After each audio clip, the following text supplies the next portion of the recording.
Good evening, everyone. Good evening, teacher. Yeah, all right. Hello, Mr. Đứng. Yeah.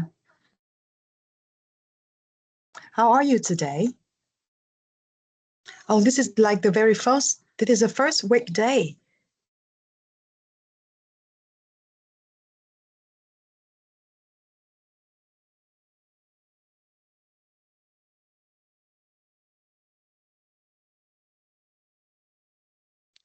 Okay, hello everyone. Like I haven't started yet. I'm just waiting. And some of you like say like whether I am talking or not. Okay, so how are you everyone? I hope that you're great. Do you like this weather?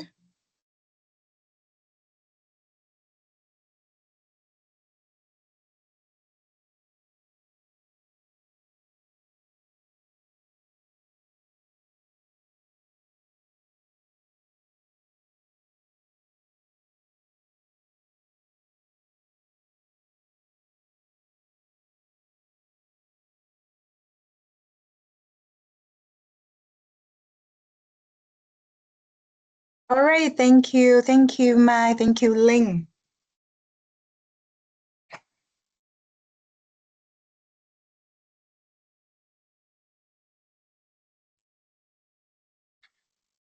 Yeah, today I'm good. I don't have quite a busy day, only class in the afternoon and in the evening. I still have like the morning for relaxation and feel, like do something pretty relaxing.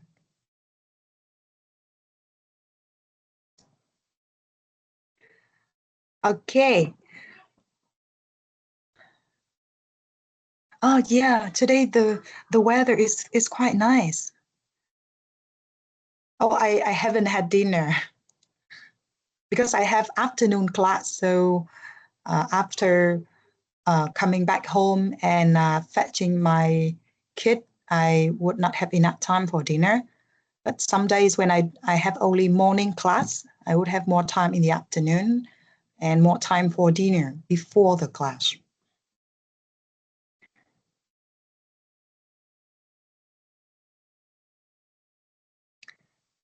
All right, so thank you. And now I think that we will start now. Today, I plan to start by giving you a small quiz about what we learned last week. But I think that here there are about only 70 of you, and that's why I would, let's say, delay, that test until later, probably at later time. So there would be like more students there would be more students joining that small quiz. Okay, hello Duyên.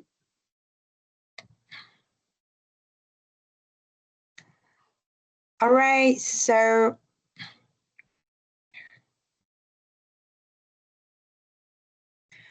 today we are going to analyze different frameworks of cultural values from different nations in the world. This is the theoretical framework. And then we're going to, based on this theoretical framework, to identify the different levels of cultural values patterns of different countries. For this lesson, I'm going to explain to you in both English and Vietnamese. While I talk with you about this topic, if you have any questions, feel free to raise your voice or send your question in the chat box. So I know like how you are digesting the information, and I may try to explain again so you can have a better understanding of this one. Somehow this is a little bit abstract, And we may try to relate this to specific examples so that we can have, elaborate on the theories. All right, so let's get started. First, we are going to discuss again the definition of cultural values and cultural value patterns. And then we will analyze functions of cultural values. In the next two parts, we look at the two popular theoretical frameworks. They are called cultural value dimensions, developed by Hofstede, and cultural value orientations, developed by other scholars. I cannot pronounce their name, I can't remember them, so I will show you later. But number 3 and number 4 are about the two theoretical framework that we based on in order to understand how we would see the differences between among different cultures. And we also have some critics and some critics related to these two frameworks. All right, so let's get started with the very first one. What is cultural values? And I think that we just revisit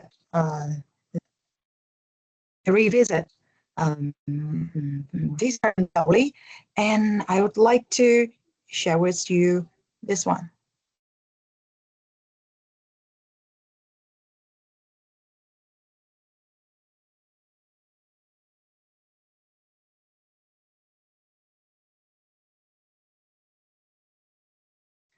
When it comes to value, we may think that it is universal. In human society, there are some certain values which would be claimed as the nature or the universal value of human society. Some values are bad, some are good, some are moral, some are immoral. And there's also a variety of beauty standards, for example. So in one culture, this can be considered as beautiful, like a person or something can be considered as good, as beautiful, but in other cultures, it can be considered as ugly. So when it comes to values, it is also universal, and somehow it can be also diverse. What kind of behavior is good or bad, and what is beautiful? So this one will, these are the answers to these questions. What form cultural values of each society? So we may say that, cultural values are the shared beliefs and ideas, which are deeply ingrained in our ways of being. And they are also the expectation for members of a society, how they should act accordingly with the values of that society. And of course, these cultural values also guide us in our social behavior. Yeah, how we eat, how we learn, how we treat our family members, how we treat our friends. So it would guide our social behavior, our communication style also. So that is cultural values. And here you would see there are some examples that I'd like to share with you here. Let's look at this image. People at the table. And of course, the behavior here, it is called table rule or dining etiquette. Etiquette là bộ quy tắc ứng xử, nên có dining etiquette. là bộ quy tắc ứng xử tại bàn ăn. Đó. Hoặc là nói một cách đơn giản hơn thì mình nói là some table rules. Yeah. Cô And cho em xin cái chữ etiquette đấy. all right. Okay.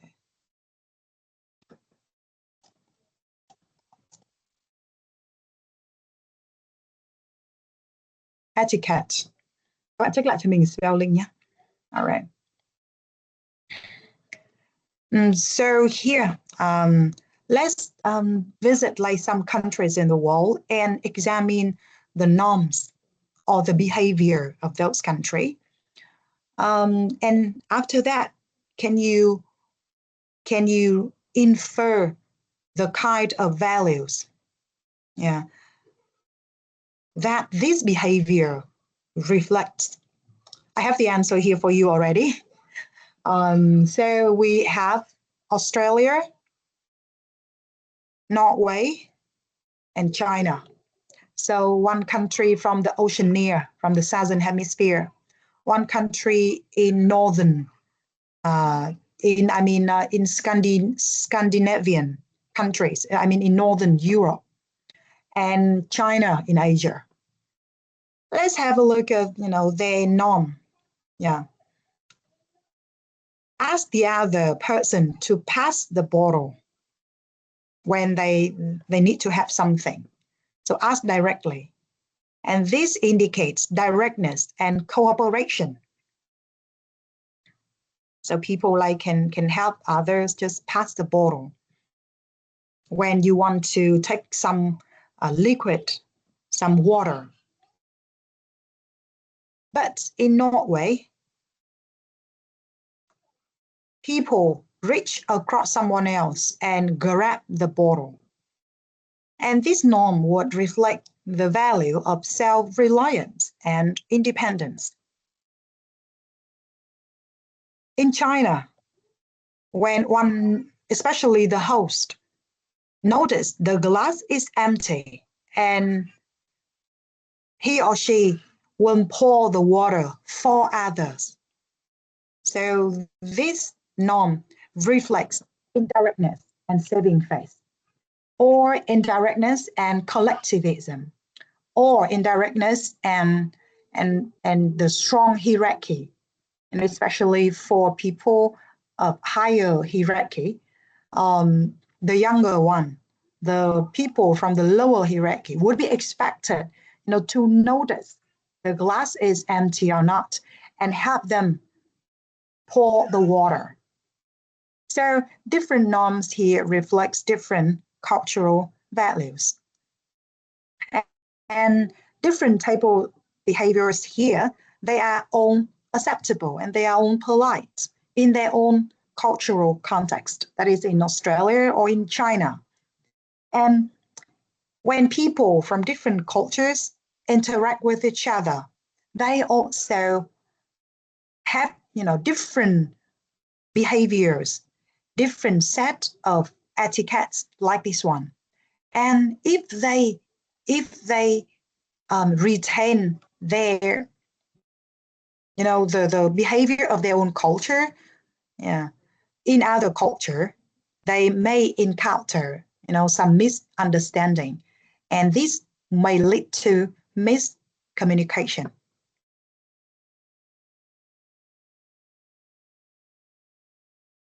All right, so we just revisit the definition of cultural values and also the relation between norms and values. We also examine one specific examples of table behaviors when different behaviors would reflect very different values. And these cultural value differences may lead to misunderstanding and miscommunication. All right, so do you have any questions about this one before we move on to the next part?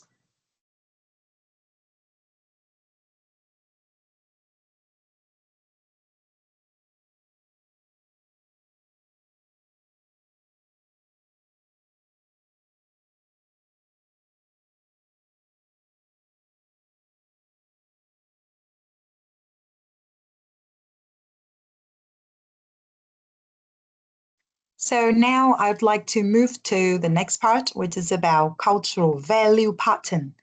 And first, I would like to give you one example. Individualism, it is a cultural value pattern.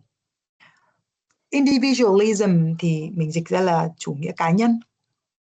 Nhưng mà chủ nghĩa cá nhân nó có thể được coi là một giá trị văn hóa. Nhưng bởi vì chủ nghĩa cá nhân nó sẽ bao gồm rất nhiều các thành phần, các đặc điểm. Và mỗi một cái đặc điểm đó là một giá trị văn hóa. Và khi tổng hợp các giá trị này với nhau thì nó trở thành một cái pattern, một cái value pattern. Và mình gọi nó là individualism. So in this case, you see like individualism includes independence, personal competence, and self-reliance.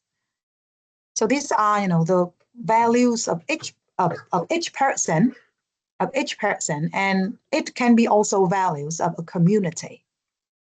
So, what is the definition of cultural value pattern? The cultural value pattern can be called the value tendency on a cultural value of analysis. So it is a tendency.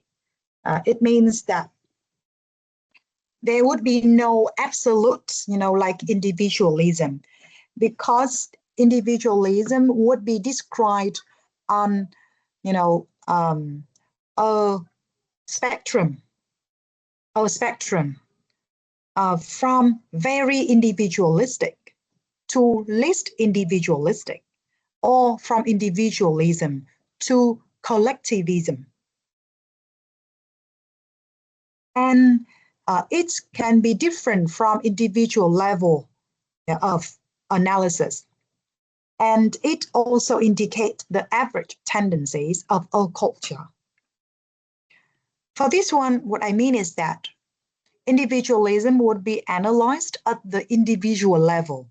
Like, one person, one family, one generation, so it would include different levels, individual levels to group levels to national level.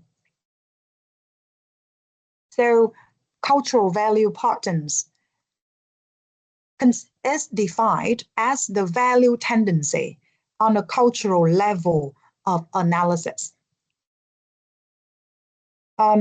So phần này các bạn có thể hiểu là cái khuôn, ở đây cái từ pattern mình sẽ hiểu là khuôn giá trị văn hóa. Vậy thì nó là một cái xu hướng về giá trị nói chung ở cấp độ phân tích của một nền văn hóa, thì người ta gọi là cultural value pattern. Bởi vì khi nói đến các cái cultural value ấy, thì người ta có thể phân tích ở cấp độ cá nhân, hoặc cấp độ gia đình, hoặc ở cấp độ một nhóm người nhất định, một nhóm người thuộc về một cộng đồng nhất định, có thể liên quan đến nghề nghiệp, liên quan đến sở thích, liên quan đến tuổi tác, tức là các thế hệ khác nhau đấy, hay là các ngành nghề khác nhau, hay là các vùng miền khác nhau, hay là các gia đình có những background khác nhau. Vậy thì khi mà mình nói về cái cultural value pattern này thì nó sẽ khá là phức tạp. Và khi nói đến cultural value pattern ở đây thì mình sẽ nhấn mạnh nhiều hơn vào cái xu hướng này ở cái cấp độ là một nền văn hóa, hay là của một quốc gia, hay là một nền văn hóa. Không, nếu mà nói như vậy mình vẫn trong cái framework của ông Hofstede thì ông lại dựa vào các quốc gia. Nó cũng có khá nhiều, cũng cái framework đó thì có một số những cái chỉ trích liên quan đến vấn đề đặt tên nó là giá trị văn hóa của một quốc gia, nation one. Thì trong trường hợp này mình sẽ nói đến nation nhiều hơn nhé. Các bạn sẽ quan tâm đến ở mức độ là national level. Later on, I will try to explain more about this one. So basically, you have like the value patterns or the value tendencies. And one example of this one is individualism and collectivism and others. So the cultural values are the elements that construct, the value patterns such as independence, personal competence, or self-reliance. So let's continue by looking at the functions of cultural values. There are 4 main functions. The first one is identity meaning. Values will have to identify who a person is, who a community is.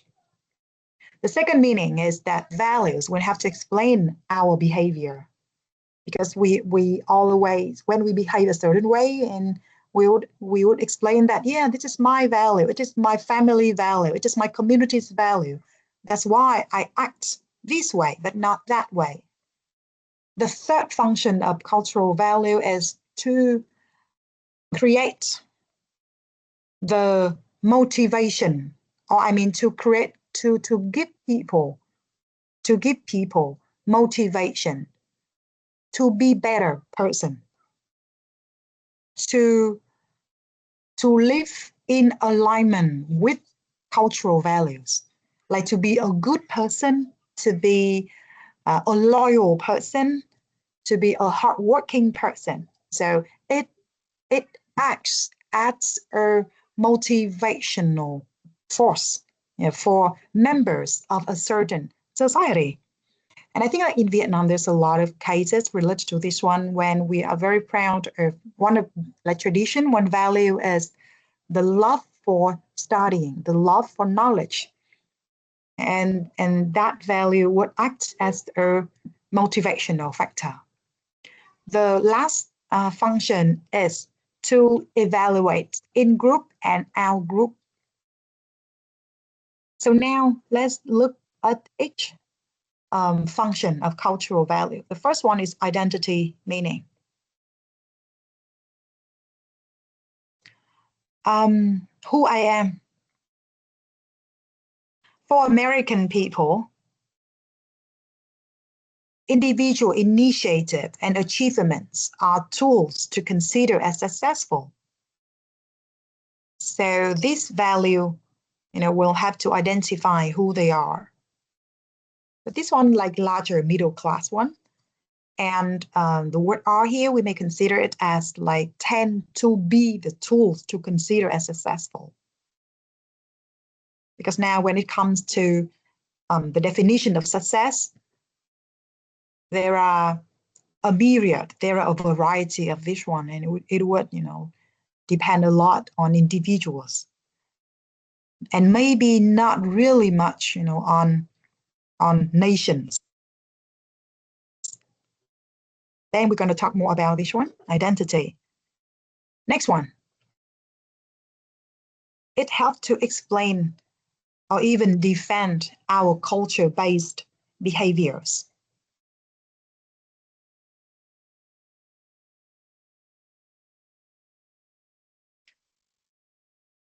And here, there are some examples of proverbs and sayings in different cultures that emphasize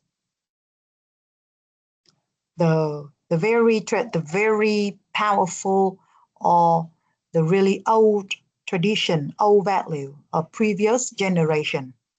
Like where there is a will, there's a way. It takes a village to raise a child. Yeah, or the more chefs, the worse the soup. So this acts as the internal drives for self and others in terms of rewards and punishments. Okay, so for this one, could you share with, can you tell me what cultural value reflected in these proverbs? Oh, I'm sorry, I would move back.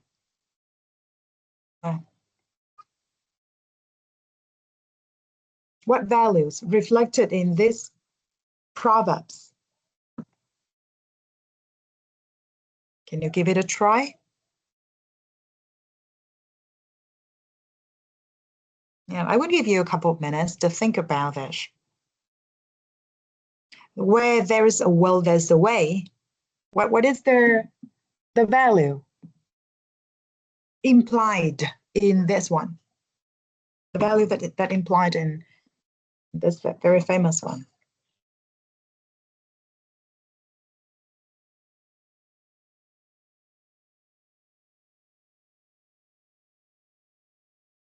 I think the first one is that people want to encourage people do not to stop and quit, and they try to bounce back when they face with the failures. Okay. So it emphasizes the importance of determination and strong will in achieving any difficult goals in our life, right? Thank you.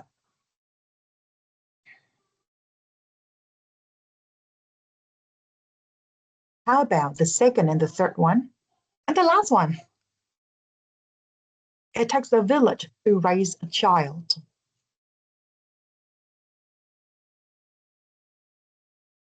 The second one means, I think, is talk about the roles of parents, schools, and also teachers. Because normally parents does send the children to the school, and then they ask the teachers for all help without parent support. So this one means that to raise a child and to educate a child, so we need everybody helps, not only teachers. Thank you. So you mean like educating a person? Yes. Needs the joint hands of many of the whole community, and the other also mentioned that is the community value. Yeah, thank you. And how about the third one?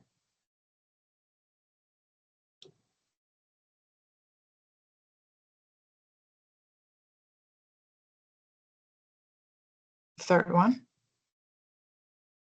Cái này cũng giống như câu tục ngữ ở Việt Nam đúng không ạ? Thank you. Unity, yeah, solidarity. And the last one. The internal drives for self and others in terms of rewards and punishments.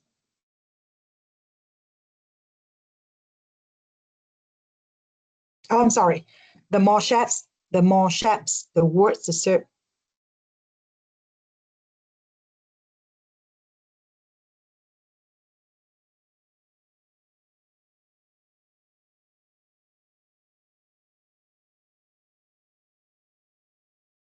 Role clarity. Câu tục ngữ tương đương về tiếng Việt là gì các bạn nhỉ? Lắm thầy nhiều ma. Lắm thầy nhiều ma. So what does this mean? I mean, like what value does it reflect? The importance of. Okay, yeah, go ahead, please. Yeah, I think not all cultural message always positive.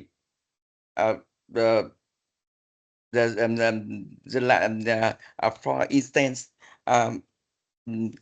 go example, the more shape, the worst the soup as can second too many people involved can sometimes make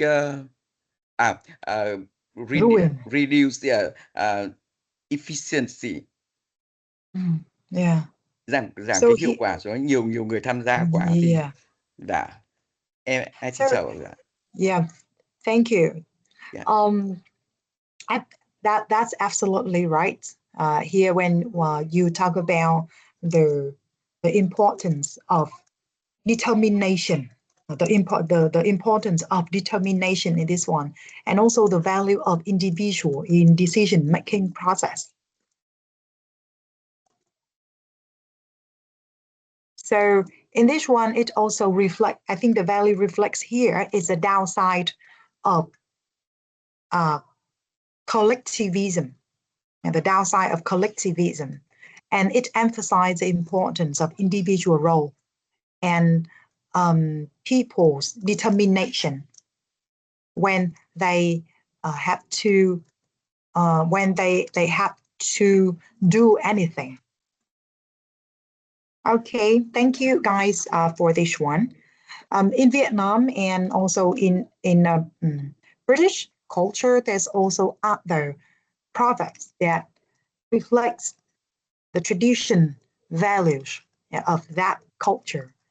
In Vietnam, like we also have other proverbs such as cá không ăn muối cá ươn. Yeah. So what value may reflect this this value? I'm sorry. What value reflects on these proverbs?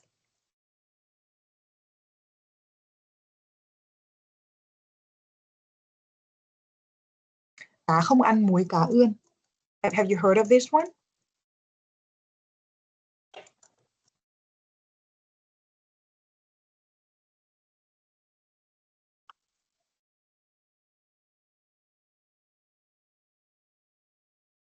Also, thank you, Thuy. Yeah, respect for discipline. Yeah. Respect experience of the elders. Obedience. Thank you. Conformity. Thank you. So this proverb reflect the value of respect experience of the elders and the obedience one. And later on, we're going to discuss this one. And because this belong to the value pattern named power distance. So in Vietnamese culture, when the power distance is large, the experience and advice from the elders should be followed absolutely without question. And that's why in Vietnamese culture, we may have, that proverb là cá không ăn muối cá ươn, là con cãi cha mẹ trăm đường con hư. Yeah. All right, thank you guys for this one. And now we're going to move to the next part, which is the in-group and the out-group one. Actually, I have talked about this one before. What we can notice here is that when people form a group and members of each group are more emotionally close with each other. And that's why it is easier for them to sympathize, to understand each other, and to, let's say, forgive others. Not forgive. I mean, like to understand each other better than the out-group one. This one seems to be very obvious, right? Yeah. But for the out-group one, when people feel no emotional ties, it is harder for them to become the insider. It's harder for them to become the insider, and they also face more like unfavor. I mean, like more like negative attitude compared to the in-group one. So when we talk about cultural values about in-group and out-group, what I mean is that people may encounter different kinds of barriers that prevent them from understanding people from our group. And we have mentioned that barriers in the first lesson, such as stereotype, prejudice, and some kind of like ethnocentric perspective towards others. And here, cultural values also have to identify like the connection of members of one group, form a strong group or not. Do you have any questions about this before we move on? Các bạn có câu hỏi gì phần này không ạ? We just talk about cultural values, functions of cultural values, and cultural value patterns. Bạn nào có thể tắt mic cho mình với?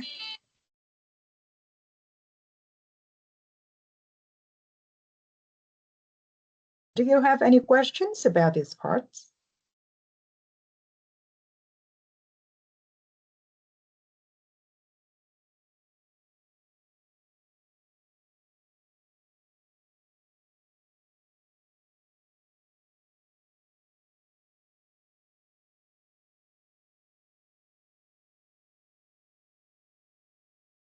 Do you have any questions about this before we move on? Okay, thank you. And now let's move on to the next part. Next part, I'm going to introduce to you the cultural value dimension developed by Geert Hofstede, who was a Dutch social psychologist at a university in Netherlands. And he is considered to be the father of this framework. And this framework has become very popular, and it has been widely used in a lot of research about intercultural communication in a variety of fields, especially in social studies, such as intercultural communication, in marketing, and so on. And here it is the 6D model of Hofstede.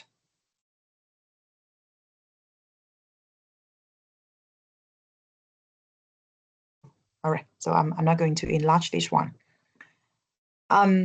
This model has been developed from 1960 or 70s. So after more than 50 years, it has been through a lot of changes. And other scholars also follow Hofstede and continue to do more research in order to get in order to have the better tool to measure the value dimensions of many nations in the world. So here, today, I'm going to introduce to you only 4 value dimensions. Actually, there are 6, but I'm going to introduce to you only 4. The reason is because the other 2 dimensions have been added to this framework recently, and they were actually, just a kind of further. They just only further expand the 4 first value dimension only. And we believe that the first 4 are already, sufficient. And if you're curious about the other 2 dimensions, you can read the information from the website that I will introduce to you later.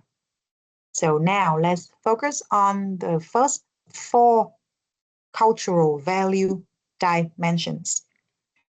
In this one, you will see that there are 4 patterns. The first one is identity, with the individualism, collectivism pattern. Power, small and large power, distant value pattern. Sex roles, feminine, masculine value pattern. And in 2023, this pattern have been renamed motivation towards achievement and success. The last one is uncertainty, which means the weak or strong uncertainty avoidance value pattern. So you see that this value pattern is described based on a spectrum, which can help us to understand different level from the 2 extreme and the middle parts. Now, let me explain a little bit more about this one. This spectrum represents the 2 extremes of individualism and collectivism, small and large.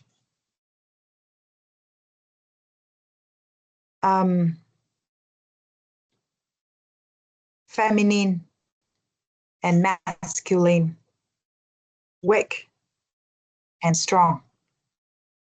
So the pattern here are put on a spectrum with different level from the small one to the bigger one. Let's have a look at the first one, individualism and collectivism. We know that it is very hard to define a nation or even like a person, an individual, as absolutely individualistic or absolutely collectivism. So there would be a tool to measure this value pattern, which run from the I extreme to the C extreme. And the middle one here is the neutral one, when an individual or an organization or a nation may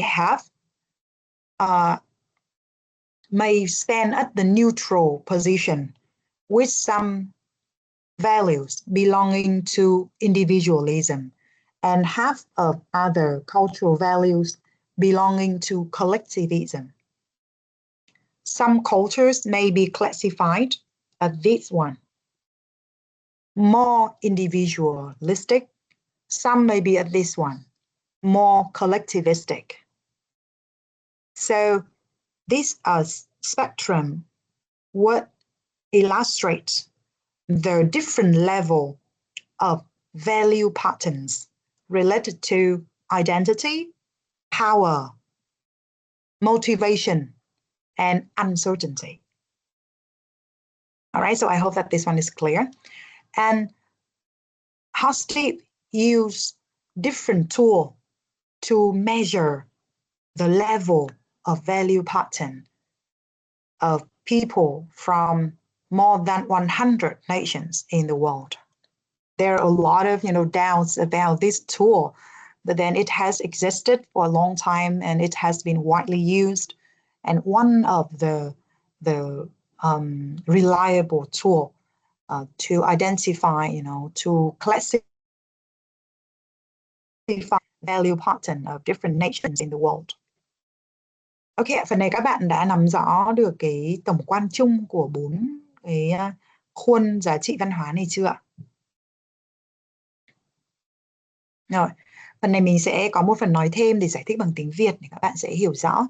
Trong bài mình có, lúc nãy mình có nhắc đến một từ, đó là từ tool.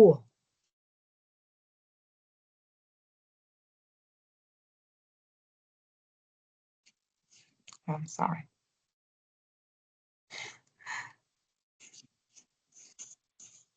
Yeah. To measure. Ông HtylI, nhà nghiên cứu này, ông ấy đã phát triển một cái tiếng Việt mình không nhớ gọi là gì, gọi là một cái survey với hàng trăm câu hỏi để xác định cái giá trị văn hóa của một nhóm người hoặc của một đất nước nào đó. Và ông ấy đã thực hiện khảo sát phần lớn là những người làm cho tập đoàn IBM ở hơn 50 quốc gia trên thế giới. Và cuộc điều tra này, hay mình hiểu là cái bảng câu hỏi này đã được thực hiện từ những năm 1980 đến năm 1990, năm 2000 và năm 2010. Và sau mỗi một lần thực hiện nghiên cứu này thì ông ấy đã có những ông ấy và cộng sự và những học trò nối tiếp của ông ấy đã có những cái kết quả định tính khác nhau về các khuôn giá trị văn hóa của hơn 100 quốc gia trên thế giới. Và ông ấy dùng cái giải này với cái con số là, mình xin lỗi lúc nãy mình chưa nói với các con số từ 1 đến 100. Đó, để thể hiện cái mức độ gần với cả một giá trị văn hóa nhất định. Ví dụ như một nền văn hóa Nhật Bản chẳng hạn, với cái chiều văn hóa đầu tiên là về identity, về bản sắc, thì Nhật Bản, ví dụ như mình có thể đoán là Nhật Bản là được điểm khoảng 70. Đó. Có nghĩa là Nhật Bản là một đất nước người ta gọi là Japanese culture is highly collectivistic. Đó. Chứ không hoàn toàn collectivistic, is highly collectivistic. Có thể là 70. Năm 1000, đấy là có thể là kết quả của năm 2000. Nhưng kết quả của năm 1980 thì có thể là 90. Có thể là closer. Như vậy là các cái cuộc điều tra bằng các survey trước đây là dành cho nhân viên của tập đoàn IBM, sau này người ta mở rộng ra nhiều hơn là nhân viên của các tập đoàn đa quốc gia trên thế giới, thì nó sẽ có những cái sự thay đổi về cái chỉ số này, và theo hướng là những quốc gia châu Á thì sẽ có cái tính tập thể càng ngày càng giảm đi. Lúc đầu có thể là 90, nhưng sau đó xuống còn 80, rồi xuống còn 70. Thì đấy là cái mình hiểu là cái the tool, hay mình hiểu là cái cách người ta làm nghiên cứu để người ta ra được cái kết quả này, và người ta xây dựng nên cái khung lý thuyết cho các cái khuôn, các cái chiều giá trị văn hóa ở đây. Is that clear, everyone? Yeah. To make it clearer, I would like to show you the website, yeah, of HštiI that present to you, that show you cultural value dimensions of different nations in the world. So let's have a look.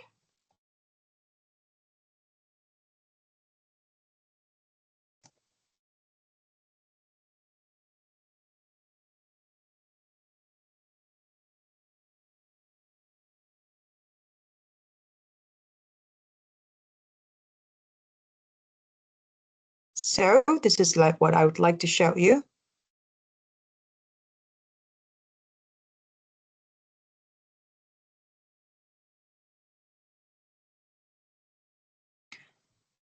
Yeah.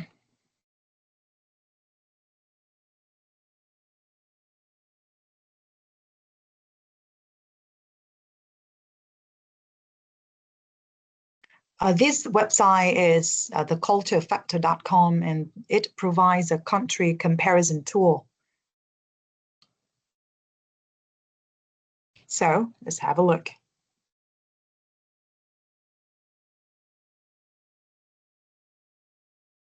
Vietnam,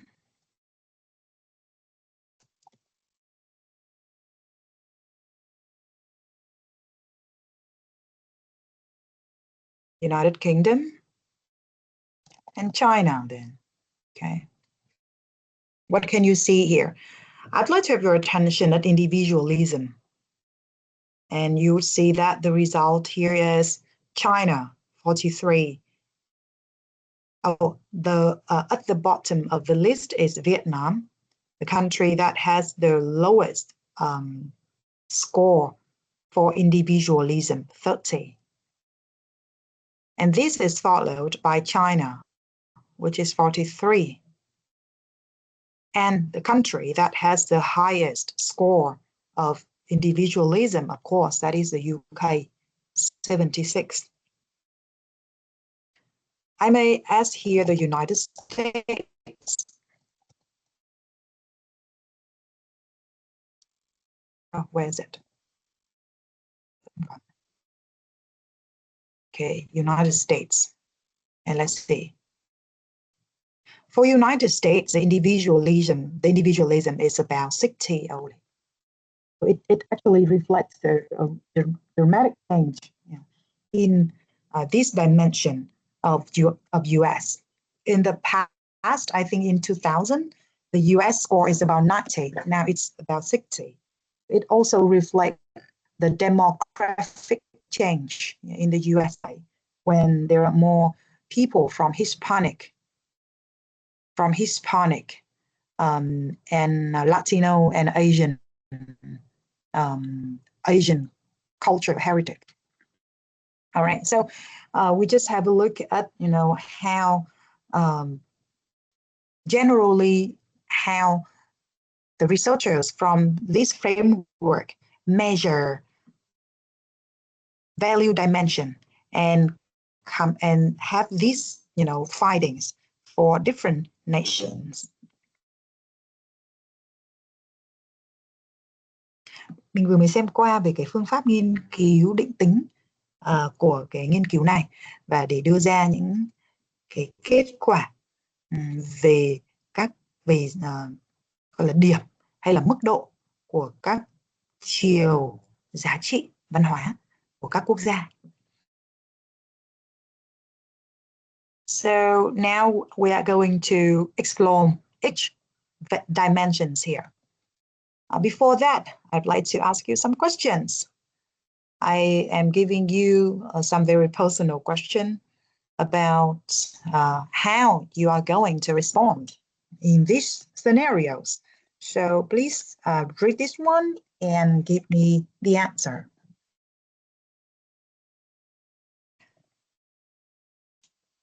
What do you choose?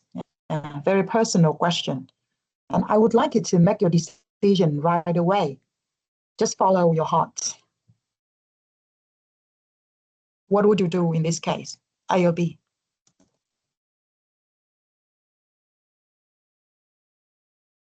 Hello, are you here with me? Okay, A or B, or yeah, are you still in the situation? Các bạn ơi, tình huống ở đây là nếu các bạn trong tình huống này thì các bạn sẽ làm gì? Các bạn phải chọn một trong hai. Thì các bạn sẽ làm gì?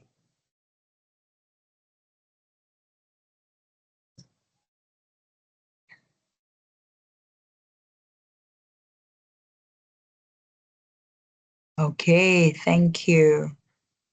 Có hai bạn chọn rồi à? Các bạn khác thì sao? How about others?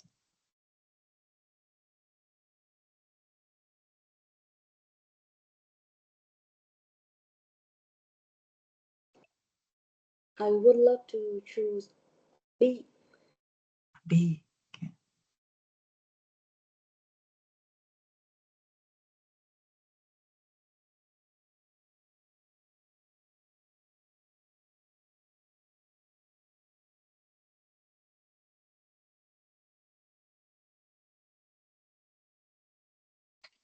Rất nhiều bạn chọn A ạ. Wow, okay, thank you for your sharing.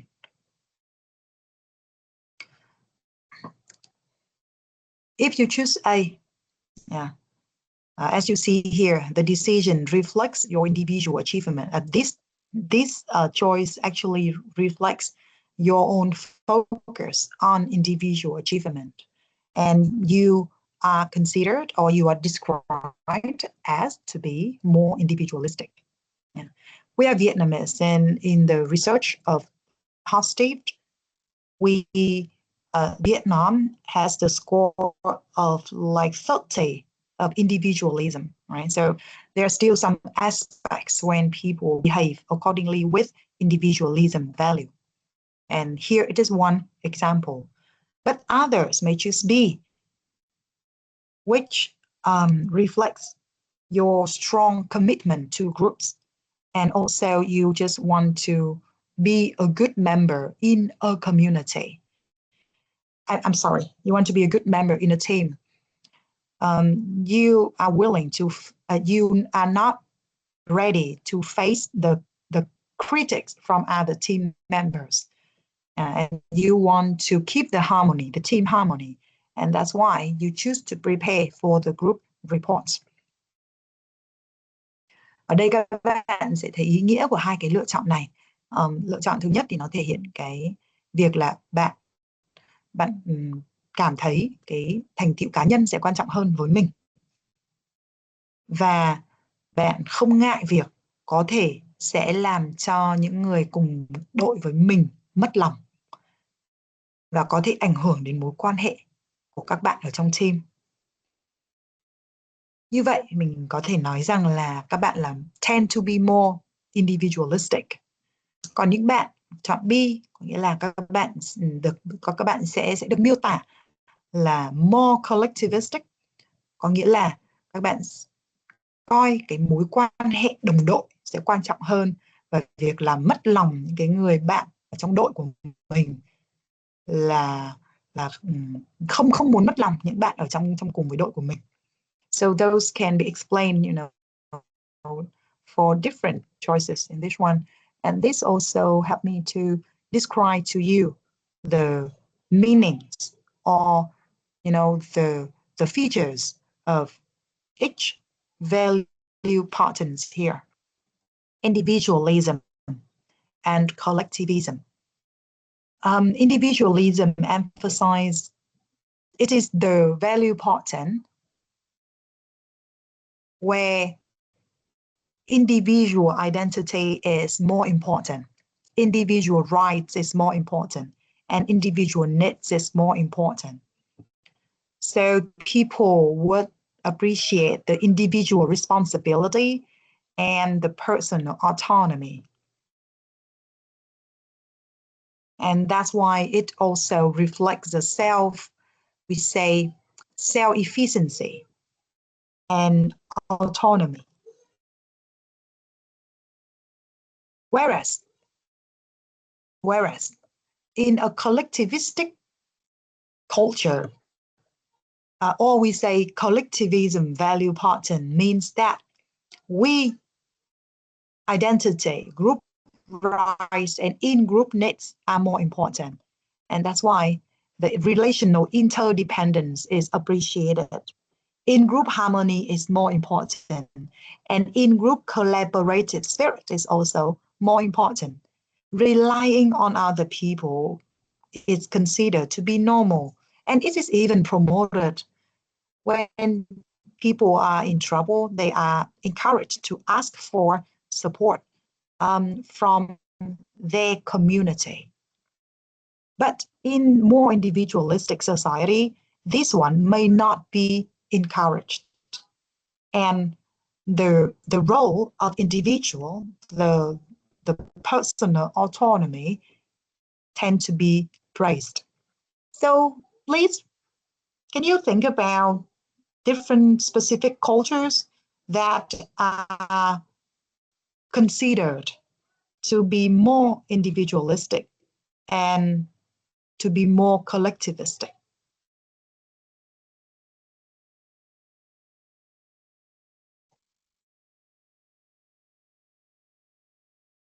Yes?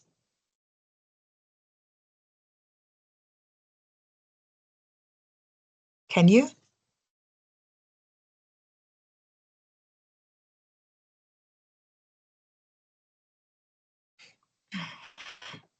Hello? Không có bạn nào có ý kiến gì ạ? All right. I think that we can realize, we can see quite clearly that Asian cultures like Vietnam, Thailand, China, Japan, and Korea tend to be more collectivistic, whereas European countries, especially like the UK, the US, and Australia, tend to be more individualistic. However, in globalization era, when the world turned to be a flat one, there have been a lot of changes. Young generation, like in many Asian countries now, have been described as being a lot more individualistic in their lifestyle. That could be expressed, you know, through their lifestyle, such as in relationship, in family, in the workplace, and so on. Now, later on, we're going to talk about this.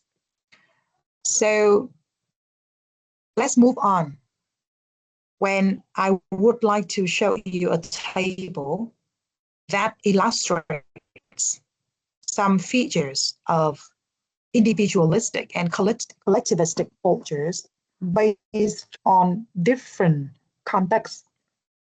That could be in family context, in relationship, like romantic relationship, at school, at the workplace, in the communication situation, and also the personality that are associated with each kind of culture.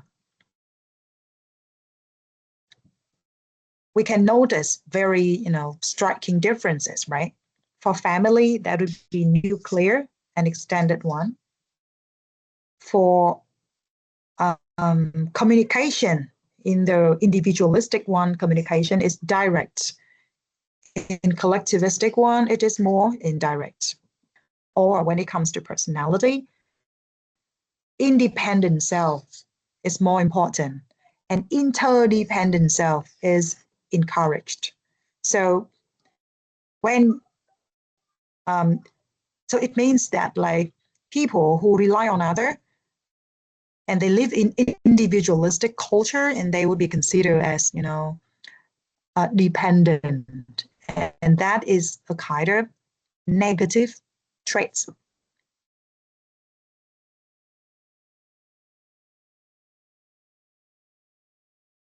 Before we move on, I'd like to share with you this one.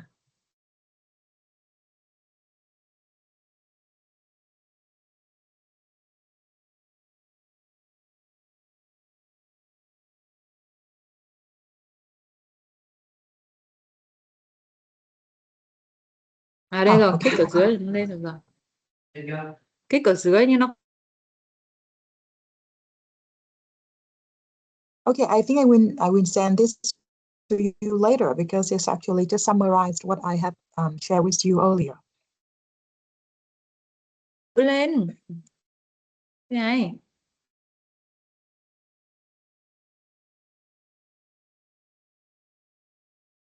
And here, let's look at some notes. As I mentioned earlier, bạn nào tắt mic cho mình với. All right, so let's continue. As I have mentioned earlier, there are different layers of individualism and collectivism in different cultures. It means that in the UK, for example, the personal need is emphasized, but in Sweden, the immediate family need is more important. But these two cultures are still classified as more individualistic. Or in Singapore, group work is emphasized, but in India, like the caste need is emphasized. Caste need here, it is more about the really strong power distance or the really strict hierarchy of classes, of social classes. When people are classified into different classes, and they form a kind of hierarchy from the very high one, the high class, to the very low class. So this one also like reflect very important, very different layers of collectivism in Singapore and in India. And this layer can be also different from gender to gender, generation to generation. Like US males have been found to adhere more to individualistic one, when US female have been found to adhere more to communal-based values. And so it is kind of more gender-based, but not like nation-based. And that's why when we apply this dimension in our reality, we need to put other factors into consideration and avoid making a really fast assumption about somebody's value based on their nationality or their culture. Because family, corporation, religion, gender also affects their tendency of individualism or collectivism. And now I'd like to continue by showing you the states in America. The first column indicates the most collectivistic states, and the second one indicates the most individualistic states. And this one can help you to understand that even though the USA is classified as a country which is more collectivist, which is more individualistic, more practical, people here tend to be more practical, more individualistic. There are still, a variety of layers because the USA is a multicultural, multiracial nations with a lot of ethnicity, and the level of these value patterns are also quite diverse. So now let's have a look at this one.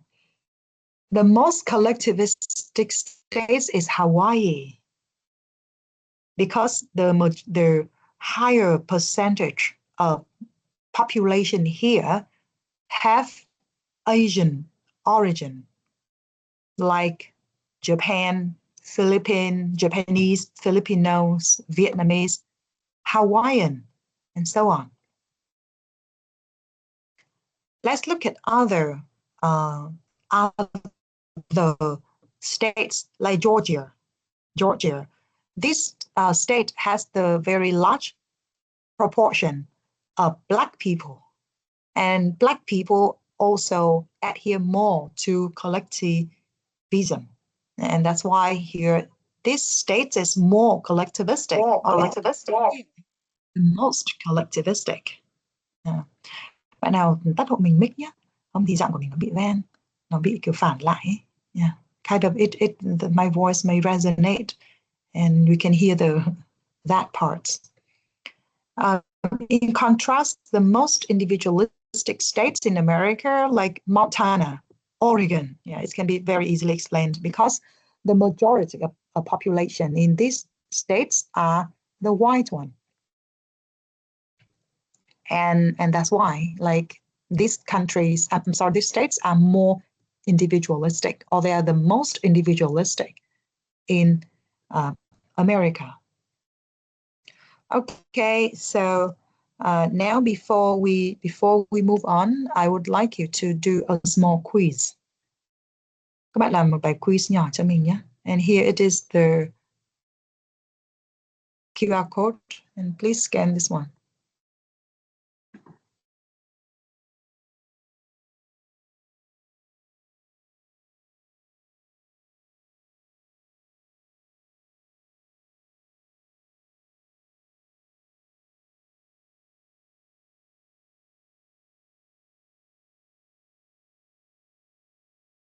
Hello, guys. Can you see that part?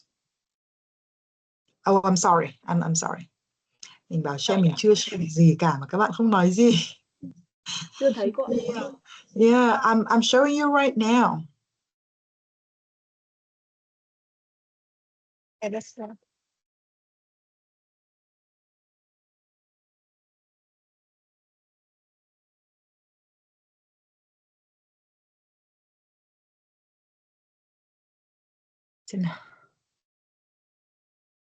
Vẫn phải share request à? Mình đã mở theo kiểu là ai cũng vào được rồi mà sao vẫn phải share request nhỉ? Các bạn ơi, các bạn đợi mình một chút nhé. Just wait me a minute. I will open the access to you right now.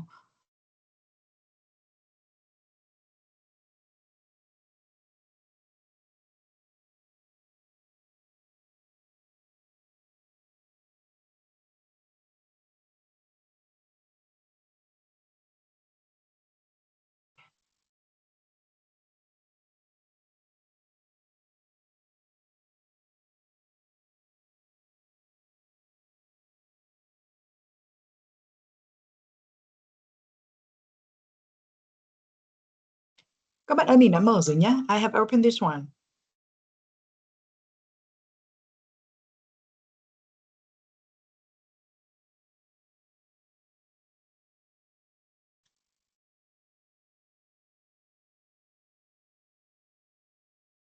Các bạn ơi, các bạn vào đi nhé. Mình đã mở rồi ạ.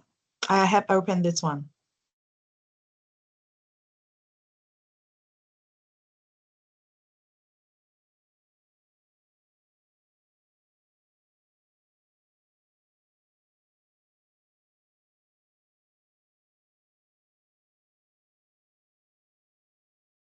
Các bạn sẽ có 10 phút để là các bạn, không, chắc 5 phút rồi. Các bạn có 5 phút để làm bài này nhé.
Ôi cô.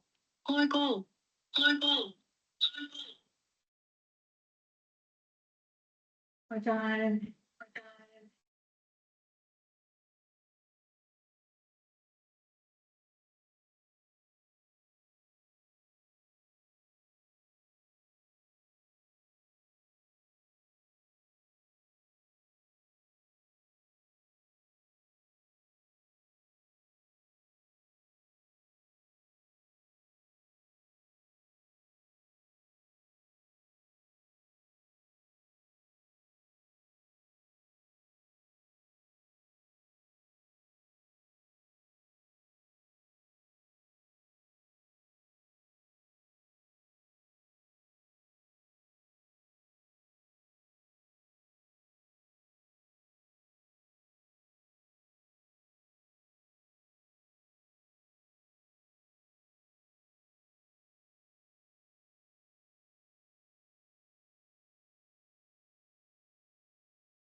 Okay, everyone, so we finished this here, and then we're going to have a break. And after the break, we're going to continue to talk about this, okay?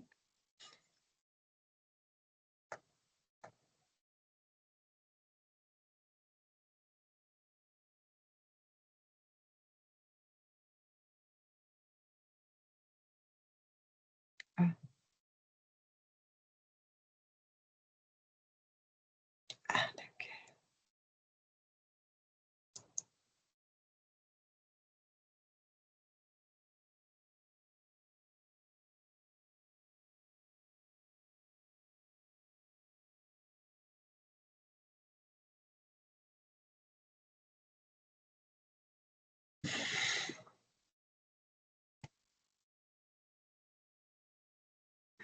Các bạn làm xong rồi thì các bạn nghỉ giải lao nhé.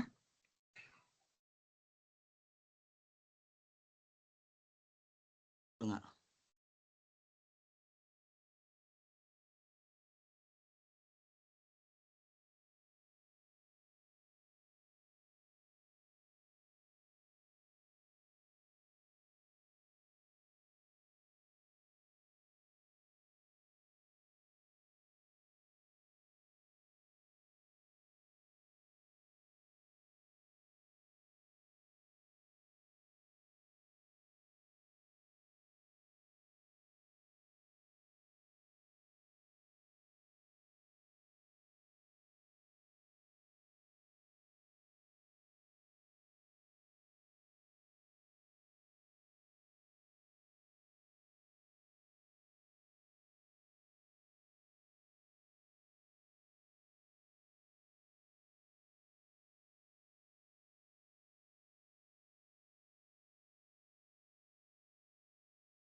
Em thưa cô ạ.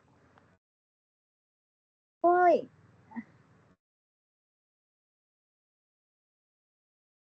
Đang nghỉ giải lao rồi.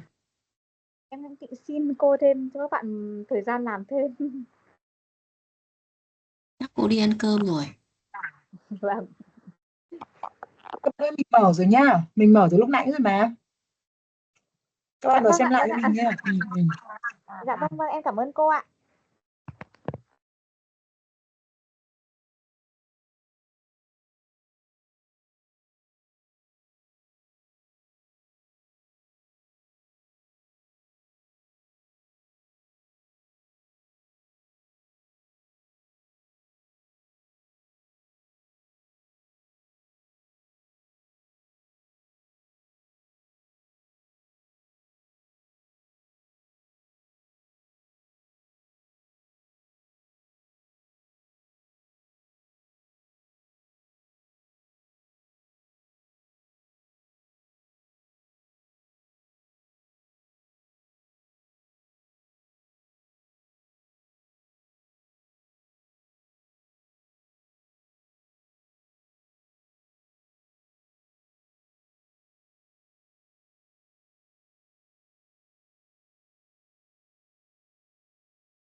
Hello, everyone. Welcome back, and let's get started. Are you here with me? Yes, it's here.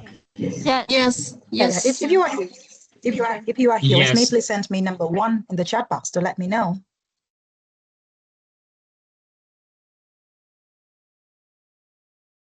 If you are here with me already, please send number 1 in the chat box to let me know.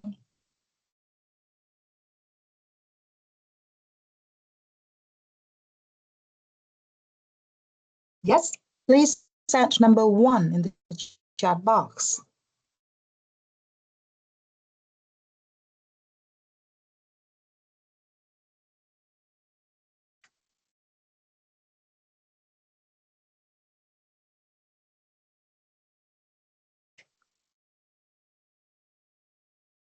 Hình như các bạn không nghe thấy mình hay sao nhỉ?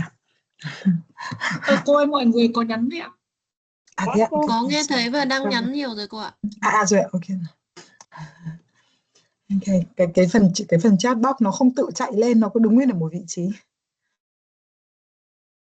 Okay, thank you. And now let's continue.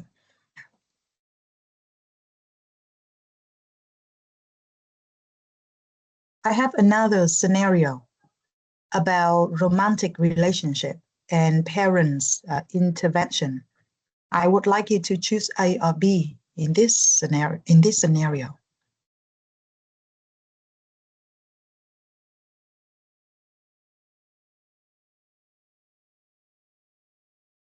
A or B?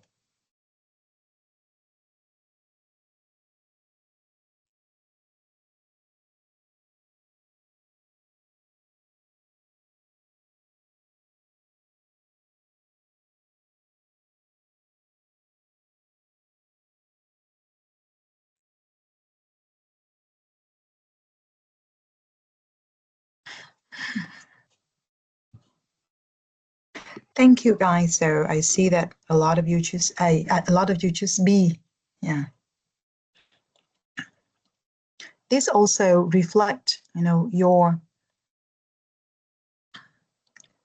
mindset about the importance of parents' advice,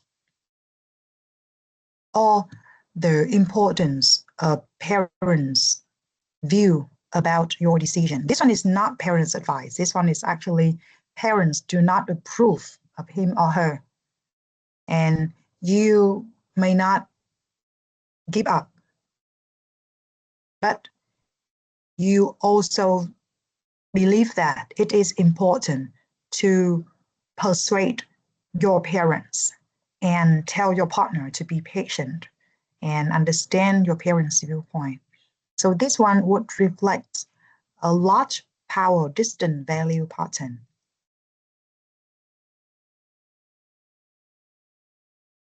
Anyone choose A?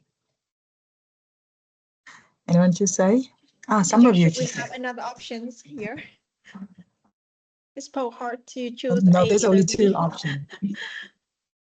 So if it is the third option, what would it be?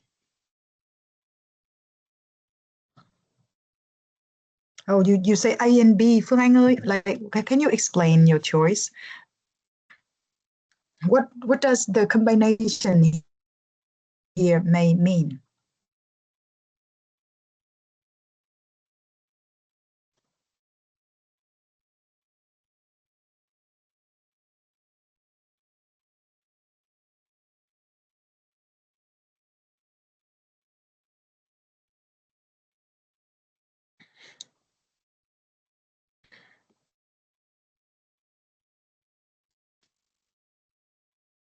It's Oh, I cannot hear you, Phương Anh. Now I can hear you some.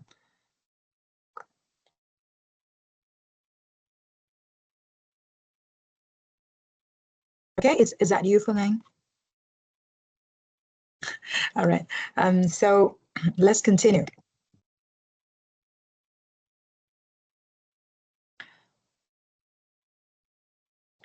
Small power distant culture and large power distant culture. So the word power distant refer to the hierarchy and the power distribution in one culture.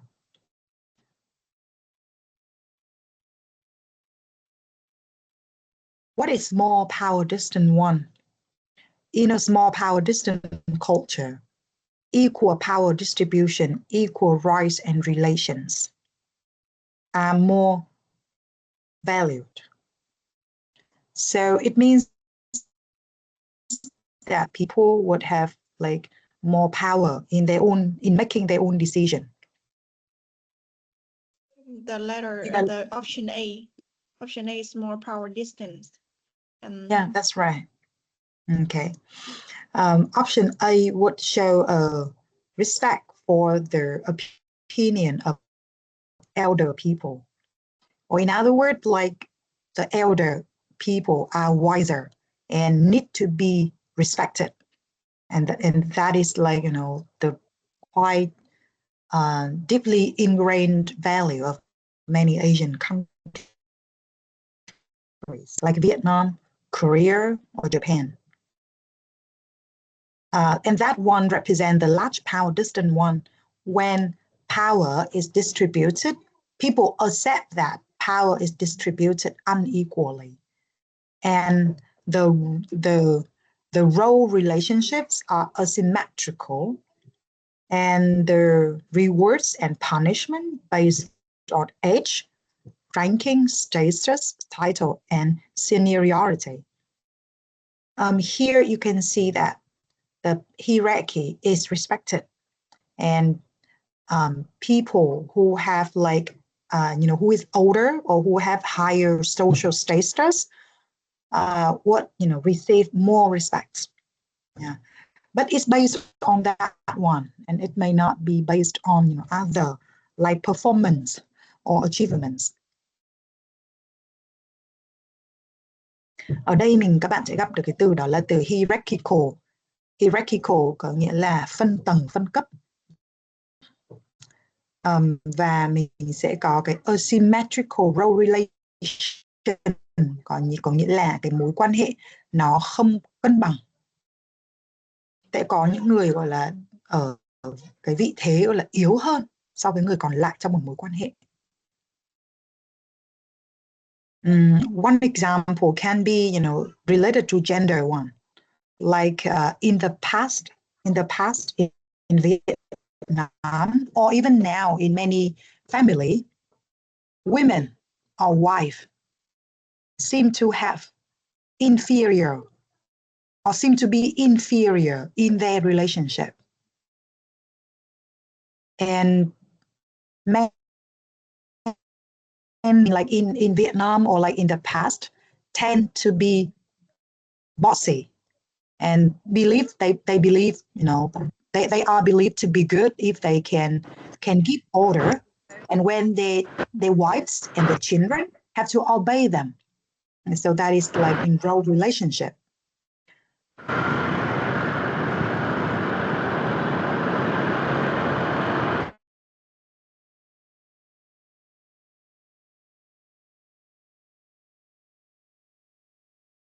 And now let's continue. I would like to share with you also the features of small PD and large PD in different situations. In family, in relationship, in school, in the workplace, and in communication. Looking at this one, you can also see the key word that describe the differences between a small one and the large one. First one is obedience, right? The second one is respect for older people. The other one, that is the one-way teaching. Teachers lecture and teachers ask for feedback. And when it comes to communication patterns, small power distant culture would value more informal communication style because people are considered to be equal.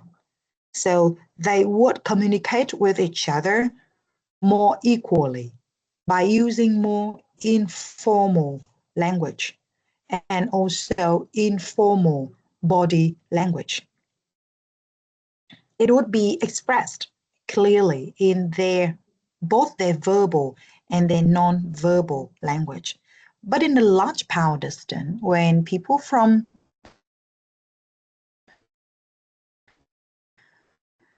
society communicate with each other, it would be quite formal in both verbal use and non-verbal use. I'm sorry, I would like to. Yeah. And the last scenario is for the personality personality valued. In small one, that is a horizontal self when people are considered to be equal. But in large one, personality is considered as the vertical self when one accepts to have lower position than other, and that is the vertical one. You may look at this one to see the horizontal and the vertical one. What can you see? We cannot see anything from your screen. Yeah, okay. And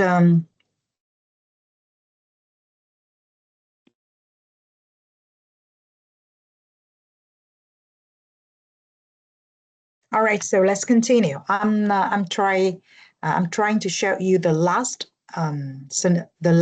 situation related to individual personality.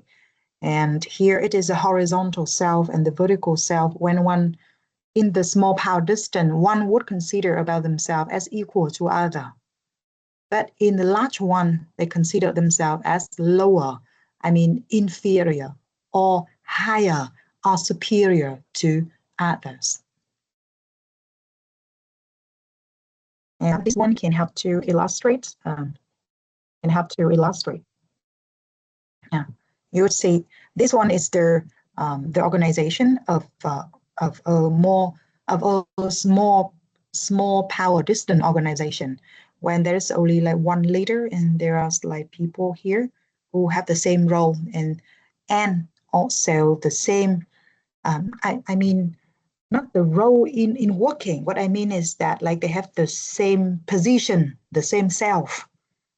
And for this one, it is a hierarchical organization when people would believe that they belong to certain level, which can be lower or higher than other people. And this personality self would decide their communication. Small power distance during interaction can easily create like misunderstanding and confusion. And it is important to negotiate power distance, or it may lead to anxiety and uncertainty. I would say so because when a person from a large power distance communicate with the people from small power distance, it would create, confusion and also discomfort for the people from small power distance and vice versa. Ở đây các bạn sẽ hiểu là khi mình nói đến khoảng cách quyền lực thì định nghĩa của nó là nói về cái việc phân chia quyền lực như thế nào giữa các thành viên trong một cộng đồng. Okay. Và với một cái văn hóa mà có khoảng cách quyền lực nhỏ thì có nghĩa là cái quyền lực sẽ được phân chia đều hơn, và những cái gọi là thưởng phạt này hay là tất cả những cái đấy nó sẽ được dựa vào thành tích cụ thể, dựa vào cái gọi là những việc mà một người có thể làm được. Còn ở trong một nền văn hóa mà có cái khoảng cách quyền lực lớn, thế nên là khoảng độ trên 60, 70, 80, khoảng cách quyền lực lớn, thì cái sự phân chia quyền lực nó không công bằng lại được chấp nhận, và người ta sẽ thể hiện cái sự tôn trọng nhất định đối với những người được coi là bề trên. Bề trên ở đây là thuộc về tuổi tác, về tuổi tác này, về cái thứ tự, cái thứ bậc ở trong xã hội. hay là dựa vào cái title, tức là cái mình hiểu là cái chức danh của người đó. Và vì cái sự khác biệt này thì nó sẽ dẫn đến những cái quan điểm khác nhau trong các mối quan hệ. Từ việc là người ta sẽ cho là việc mà con cái cãi lại cha mẹ là hoặc là không đồng ý với ý kiến của cha mẹ là với large power distance thì nó là một điều đương nhiên, it is a norm. Nhưng đối với đối với large power distance thì nó là it's not a norm. Nhưng với small power distance thì it is a norm. Yeah, it is okay to contradict with your parents or your teachers. Đó. Hoặc là những cái quan điểm khác về tuổi tác. Older people are wise and younger people, nhưng mà ở trong văn hóa mà có cái khoảng cách quyền lực thấp ấy, thì người ta lại không coi trọng cái kinh nghiệm của người già, mà người ta lại thường cho rằng là người trẻ thì sẽ thông minh hơn, sẽ cập nhật hơn, sẽ nhanh nhẹn hơn. Younger people are smart. Và ý quan trọng ở đây mà mình muốn nhấn mạnh đấy là ý về giao tiếp. Mà trong buổi tới mình sẽ học về giao tiếp. Thì các bạn thấy ở một nền văn hóa mà có khoảng cách quyền lực thấp ấy, thì khi người ta giao tiếp với nhau nó sẽ mang tính mình hiểu là informal, có nghĩa là nó ngang hàng hơn, nó ngang hàng và nó thoải mái hơn, từ cách người ta xưng hô, từ cách người ta chào hỏi, cho đến cách người ta đặt vấn đề, người ta gọi là trao đổi vấn đề với nhau. Ví dụ về sau mình sẽ nói rõ hơn, nhưng mà bên này các bạn có thể hiểu informal communication patterns. Ví dụ như khi chào nhau thì người ta đối với cả người lớn tuổi hơn hay là người nhỏ tuổi hơn thì người ta vẫn có những cái cách chào giống nhau, người ta vẫn sử dụng ngôn ngữ giống nhau, ngôn ngữ hình thể và ngôn ngữ lời nói giống nhau. Chứ người ta không phân biệt là nếu mà chào người lớn tuổi thì mình phải có chữ ạ, hay chào người lớn tuổi thì mình phải cúi đầu. Và khi chào người nhỏ tuổi hơn thì sẽ khác nhau như thế nào, hay khi chào những người mà cấp trên, lãnh đạo của mình thì mình phải chào như thế nào. So it just would be like very different. Trong informal thì sẽ không có cái sự phân biệt một cách rõ rệt như vậy. Tất nhiên trong những cái hoàn cảnh khác nhau, ví dụ như trong những cái cuộc họp hay là trong những cái môi trường học thuật thì người ta vẫn phải có cái cách chào phù hợp, nhưng nó không phải do quyết định bởi cái khoảng cách quyền lực, mà nó chỉ là quyết định bởi cái bối cảnh khác nhau mà thôi. Và điều này sẽ khác với cả ở large power distance, tend to be more formal, giữa những người mà thuộc các cái độ tuổi khác nhau, hay là cái chức danh khác nhau, hay là vai vế khác nhau. Alright, so that is the story about small power distance and large power distance culture. Oh, okay. I'm sorry. Can I ask a question? Yeah, sure. Yeah, it's so interesting for your explanation about the small power distant culture and large power distant cultures. And I wonder, Vietnam's for our countries, so which one we belongs to? I mean, I am kind of like confusing because, for some from some comments that I received from the foreigners, they think that Vietnamese people, like we belong to the small power distant culture because the communication between the boss and and the lower hierarchy. Okay, subordinates. Yeah, subordinates. They're so just like they're so friendly, so that they cannot see who is the boss and who is the subordinate. But in families or like so for some the other situations, you can see very clearly the power of the elderly or so. So I just wonder which one we belongs to. Okay, thank you for your questions. And I think that like this question also helped me to raise another issue about the Hostif framework critic, when they also argue that the result of this research about the level of dimension for each nation may be biased, because we have like we have generalized the value pattern of many people, millions of people, and 100,000 organizations in one nation. And let's go back to your question. I would say that it is very hard to generalize one, from one individual experience in order to make a conclusion about the power distance and decide whether it is more or large.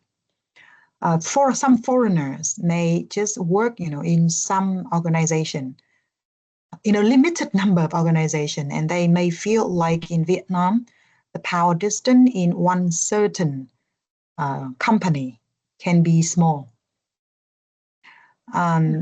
So for your question, here is the answer. The power distance of Vietnamese culture, the score is 70. So we may conclude that Vietnam belongs to the large power distance. And this is it is not an absolute answer for each and every situation that one Vietnamese individual may encounter in their life.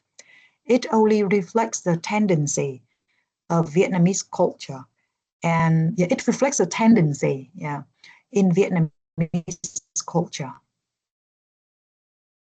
And it also the relative results, and it reflects the let's say the tendency and the result of this research only, and also the observation and the evaluation of Vietnamese people within Vietnamese culture.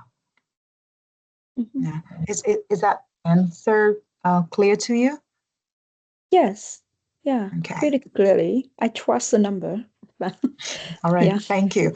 But you know what? Many people criticize this number, and they also argue that the researching the method design and the research tool may not be reliable enough. However, this is not what we care for, because in this course we would use the widely accepted framework within the study, and we may not go quite deep into the critic or the method of the research. Is that clear? Sure. All right. Thank you. Thank you. Thực ra cái này mình chia sẻ một chút tiếng Việt là cái nghiên cứu này nó có khá nhiều có khá nhiều các chuyên gia khác, người ta chỉ trích, người ta nêu ra những cái lỗ hổng, những cái gọi là điểm yếu của cái nghiên cứu này. Nhưng mà phần đó là phần của các chuyên gia, còn mình thì mình sẽ hiểu được cái cơ bản, và mình hiểu được cái khái niệm, và mình hiểu được cái cách mà người ta sử dụng một framework, một cái gọi là một cái cơ sở về lý thuyết để mình đi tìm hiểu về các văn hóa khác.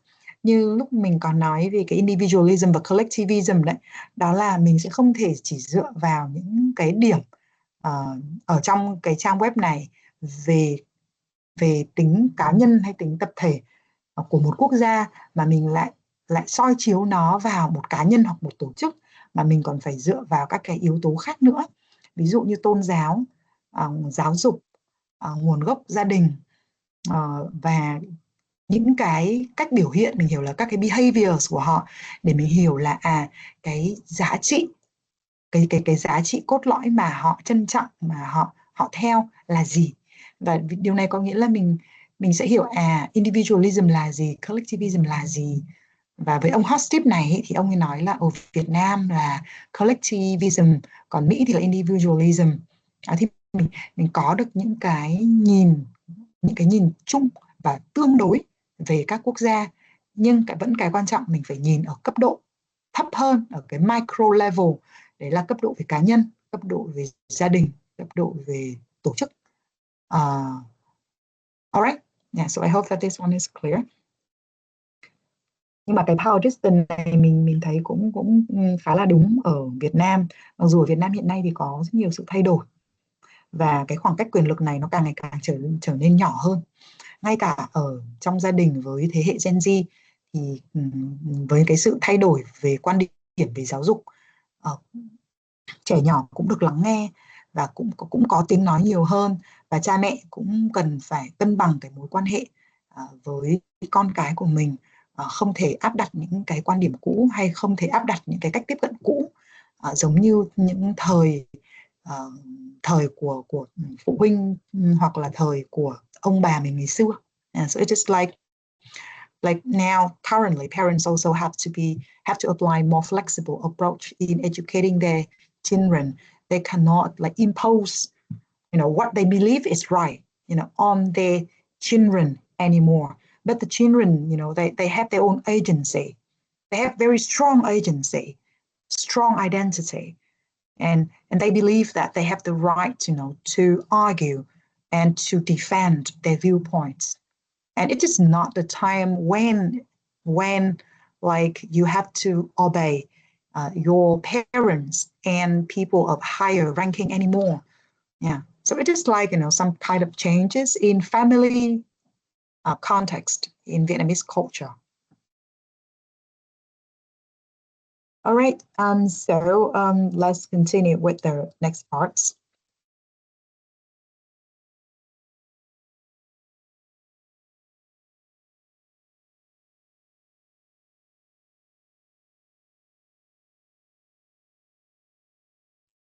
I'd like you to look at the weak and strong uncertainty avoidance value pattern and choose your answer, A or B.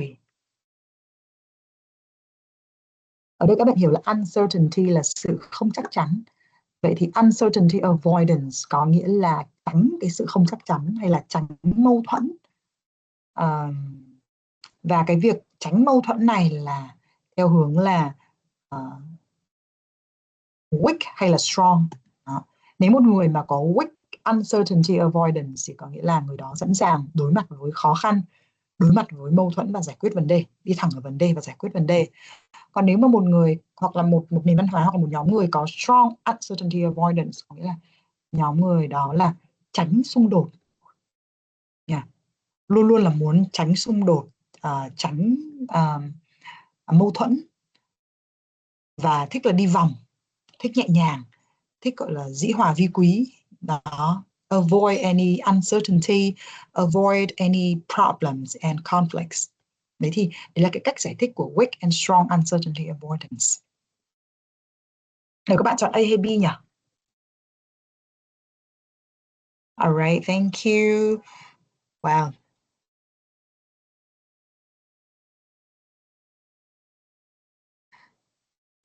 So there would be A, B, A, B. Okay, so your choices seem to be quite diverse, quite polarized here.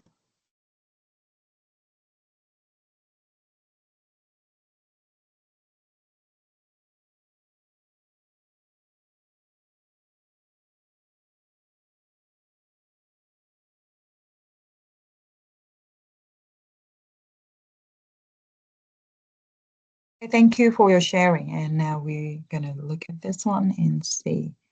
A, tell your neighbors to stop partying, and that is the strong, weak uncertainty avoidance. And letter B means like strong one. Yeah.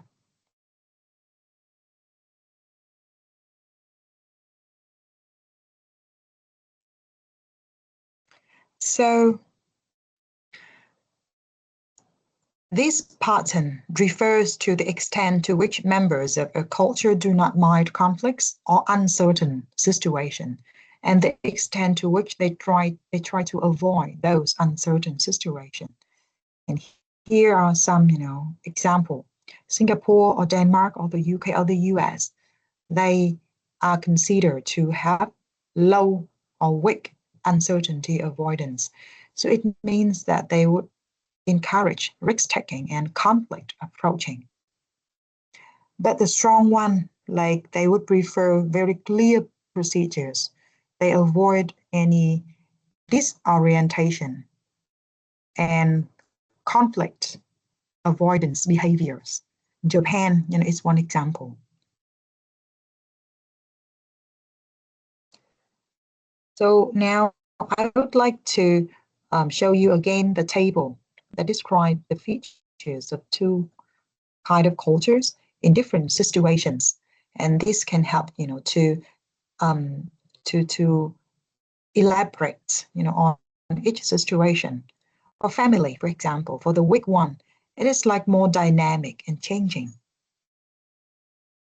So it also in accordance with the small power distance, when people relations tend to be more equal, and they tend to be more dynamic and more changing.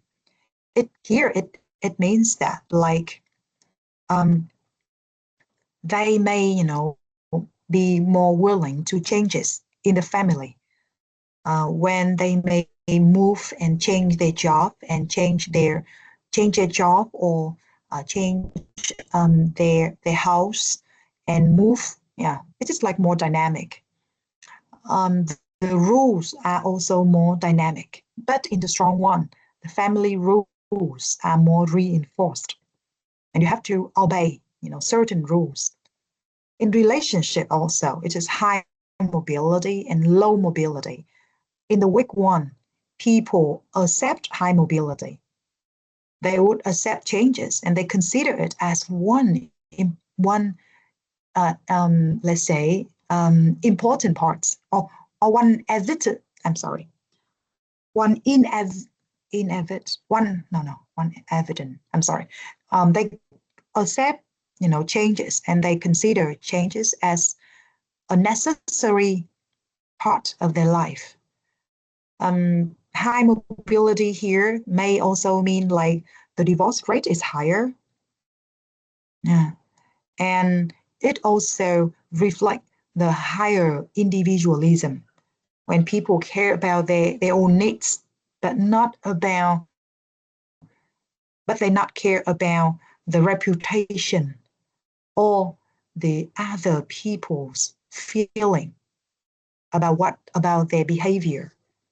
But in the strong one, the mobility is lower, and people really mind changing. And school also, and workplace also, and in communication. In communication. In UA cultures, people can directly show their disagreement, and they believe that conflict can help them to understand more about each other. So disagreeing with others, that direct disagreement may not be negative. In contrast, strong UA cultures may possess the very opposite feature. When they consider like conflict as being negative, that's why people would be afraid of ruining the relationship, of like ruining the harmony of the relationship when they have to show disagreement. They would try to be more indirect, or they may try to ignore that one. And as I said earlier, like in Vietnam, for example, we have some proverbs like dĩ hòa vi quý, right? Một sự nhịn là chín sự lành. So because conflict is kind of negative, and open talk, open disagreement, would be negative, in strong UA cultures. For personality, one, this one is more for personality. This one is more related to ambiguity tolerance, like about changes. They are not tolerant, of changes. That is strong one, but they are more tolerant of changes. That is for the weak one. So from this, description of the two of the dimension from HOSTIP, you can also see that weak UA culture also mean that culture tends to have small power distance and also to be more individualistic. Strong UA cultures tend to have large power distance and lean more toward collectivism. And here you would see like the very close connection among the three dimensions that we have discussed so far. Yeah. All right, is that clear? Các bạn đã rõ chưa ạ? Cái phần mình miêu tả của văn hóa weak UA và văn hóa strong UA nó nằm trong phần miêu tả của cái nghiên cứu của ông HOSTIP với những cái đặc điểm của các cái khuôn giá trị, với các đặc điểm của các chiều giá trị văn hóa ở các bối cảnh, các cái context khác nhau. And here just some notes, about power distance. So, do you have any questions before we move on? Các bạn có câu hỏi gì không ạ?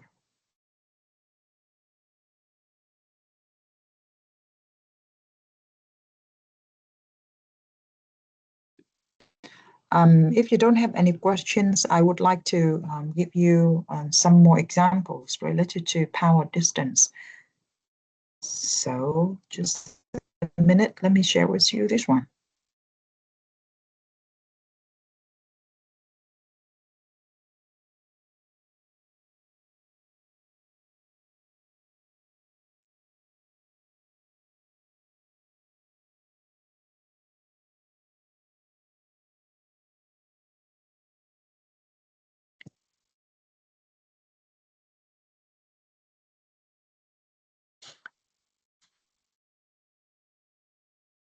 This part is just a definition. Oh, I'm sorry. This is about power distance. This is not about uncertainty avoidance. So we just go back to this one a bit. All right, so here's like some more examples about this one. Large power distance society, the boss would instruct the subordinates with direct supervision, and they use more respectful expressions and honorific language, like in Japan, in Mexico, Venezuela, or in Russia. That's a small one. In the workplace, autonomy would be valued. So the neutral or the informal language are more encouraged. And in terms of relation between boss and subordinates, the consultation would be preferred.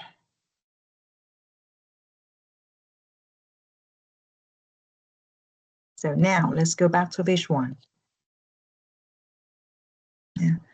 And now we move to the last one, which is feminine and masculine value pattern.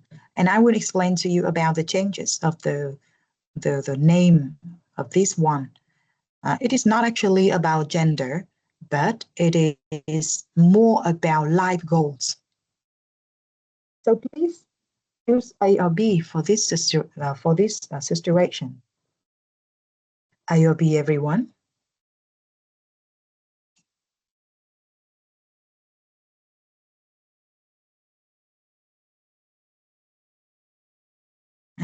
Các bạn rất nhiều bạn chọn A. A lot of you chose A. Thank you.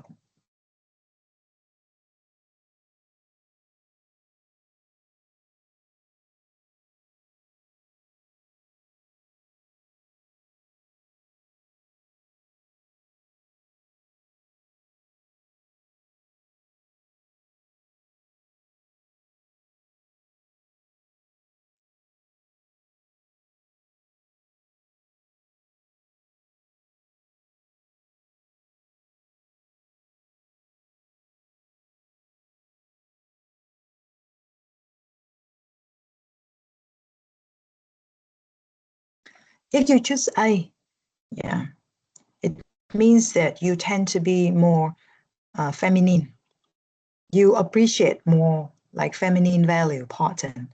But if you choose B, you may value masculine value pattern more. This example may reflect a kind of, gender-based issue. But now let's look at the changing and see how this may relate to the new one, and how this may be related to the meanings of the word feminine and masculine. Feminine, masculine dimension describes how a culture's dominant values are assertive or nurturing. And that is the key word for this one. How would you understand the word assertive and the word nurturing?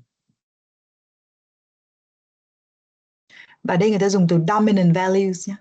Because as we know, like in a nation, even in a family, at a very micro level like that, there would be, people who have very different values. So in a nation, that the dominant values are assertive or nurturing. Như mình cảm nhận được thì là trong thời gian vừa qua, like in the last few years, Vietnamese culture has, experienced a dramatic shift from being kind of feminine to being more masculine. It is just my, very personal experience and evaluation. Yeah. So what does assertive and what does nurturing mean?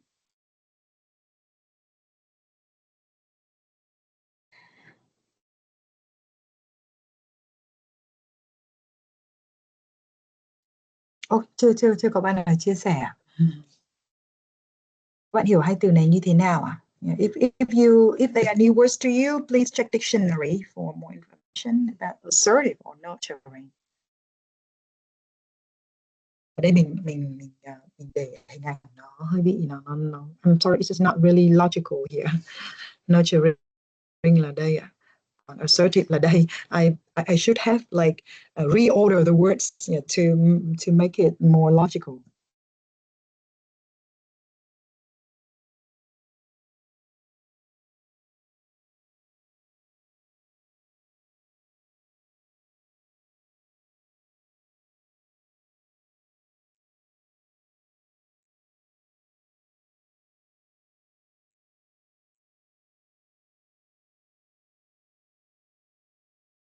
Okay, any ideas for this one, everyone? Thank you.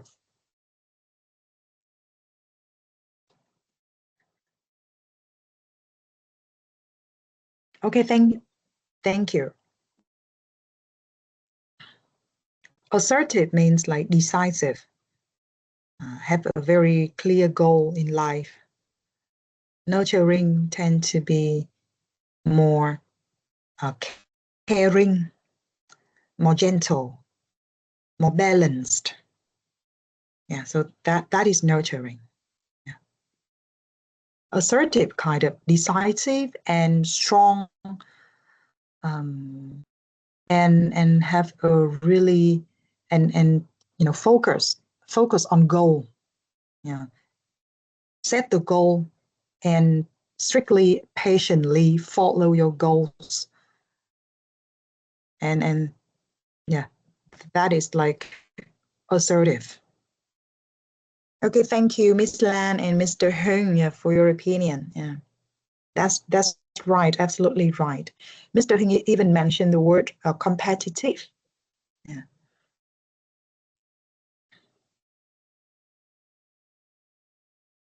Nhưng mà trong những năm vừa qua, đặc biệt là sau Covid, mình có cảm nhận là hình như là cái đặc điểm này hình như rất nhiều nước trên thế giới, like many society in the world have moved like more closer to masculinity. Yeah. All right, so now we just, try to understand the theory first. Thank you for your opinion, and you're right. Femininity là tính nữ, masculinity là tính nam, nhưng ở đây mình không nói đến vấn đề về giới tính, mà mình nói đến cái mục tiêu trong cuộc sống, cái chất lượng của cuộc sống như thế nào, khác biệt như thế nào, những cái đặc điểm như khác biệt như thế nào. In feminine society, social gender roles are fluid and can overlap with each other. And the term house husband has become a lot more popular in the feminine society, and it is considered to be a norm. Yeah. People who, whatever gender they have, they can have their own choice in their career, in their life. It doesn't mean that men should do this, men should be strong, or women should do that, and women should be soft and gentle. There would be like no clear border between, gender's roles. And this is called like more feminine society. People are supposed to be modest, observant, tender, caring, and they would put the balanced life, or they would prioritize balanced life. Can you come up, or can you think of any cultures that have a really strong feminine feature like this one in the world? You may name like a certain group of people or a name of a nation.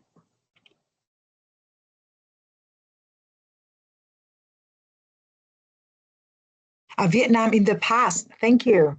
Thank you. Yeah, Vietnam on the past.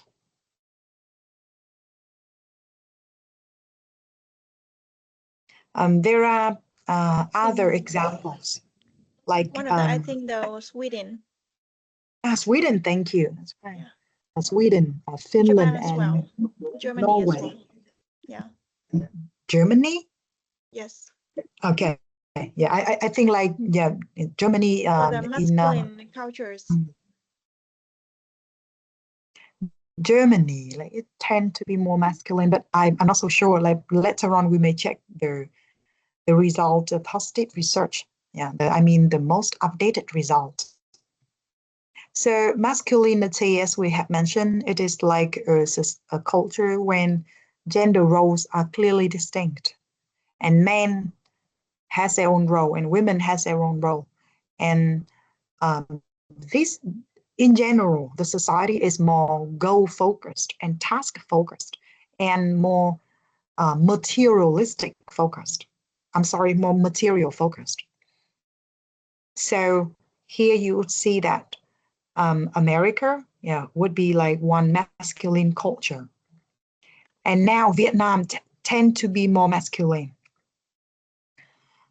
However, in 2023, this dimension have been renamed, and now the definition or the description of this dimension shift more toward the motivation, the dominant motivation towards success and achievement of people, of members of a society in general. It is not like only about gender. It is not focused on gender roles anymore. And that's why in a masculine society, it is not like women are soft and men are strong, but it is more about the fact that the whole culture lean more towards achievements, toward material success. And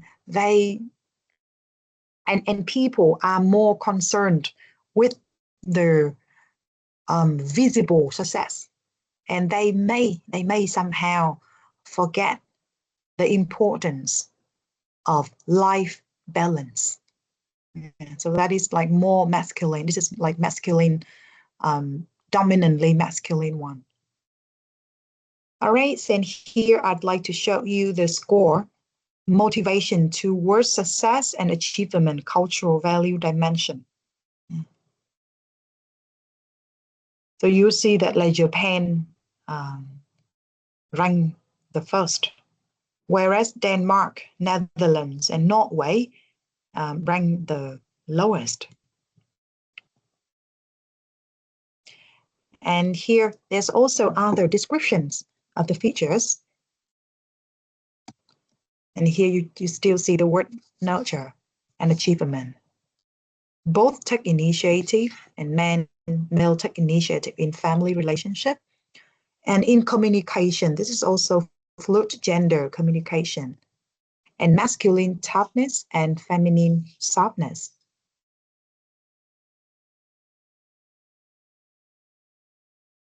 All right, so this is also some notes when it comes to this dimension. And here you will see that in when one communicates in feminine organizational culture, one should be sensitive to the flexible sex role norms and the roles in the workplace. And one should be more mindful for the importance of quality of work-life balance. Yeah, so the issue of like working overtime would be, people would be mindful about this one. And masculine, yeah, about sexual behaviors, and also focus more on business achievement and tangible results-based performance. For this, I would like to illustrate more by the very different working culture in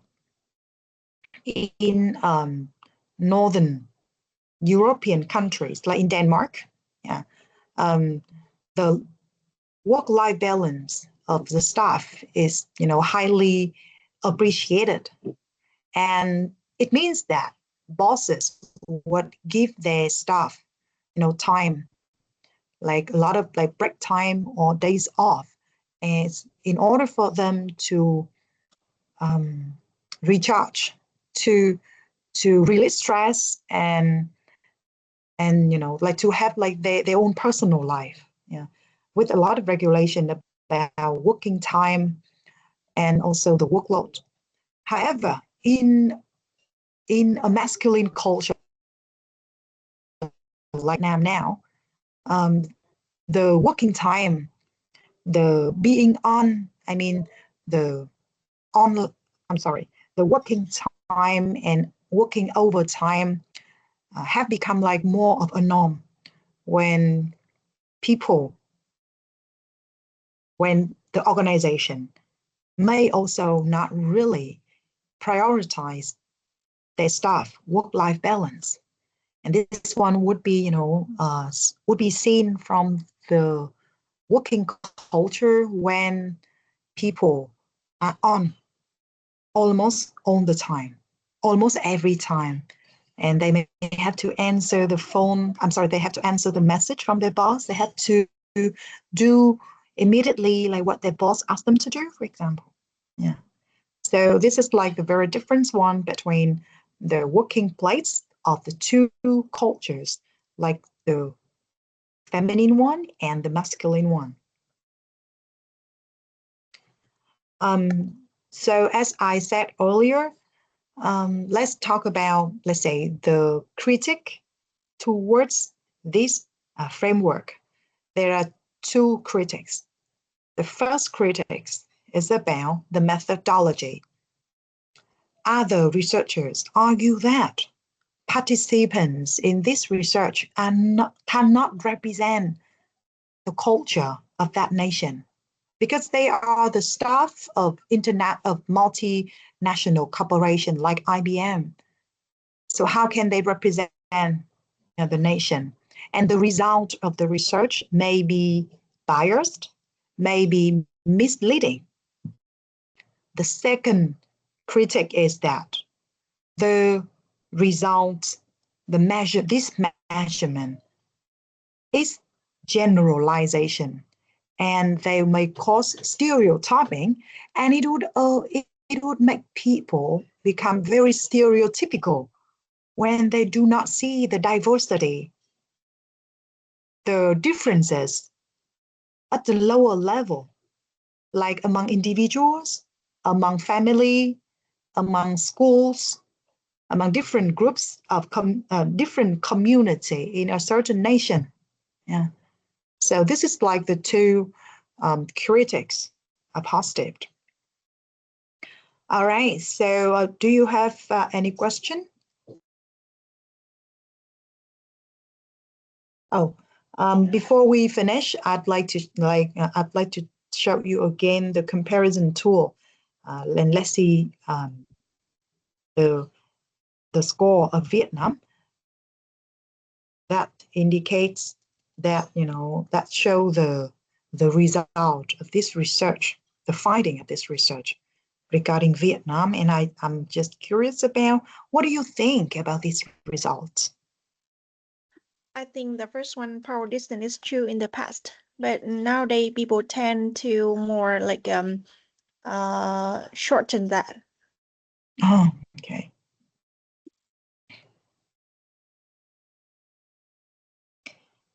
I also agree with you. Like the power distance should be lower one.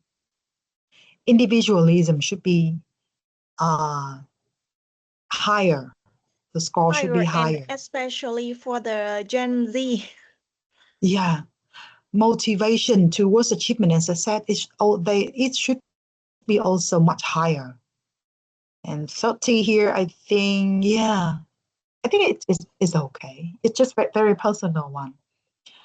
Chắc là có thể cái nghiên cứu này hình như khoảng năm 2010. Nếu mình nhớ không nhầm là khoảng 2010 các bạn ạ. So like almost 15 years, and they have been, a lot of changes, and that's why one of the critics for this framework for the result of this research is that it may not reflect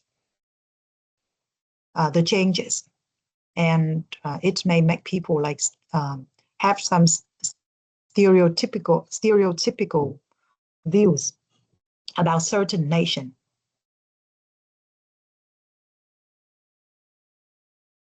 All right. So this one, it is also the very last part that I'd like to share with you today about cultural value dimension. So let's have a look again. Yeah, just have at this one. All right.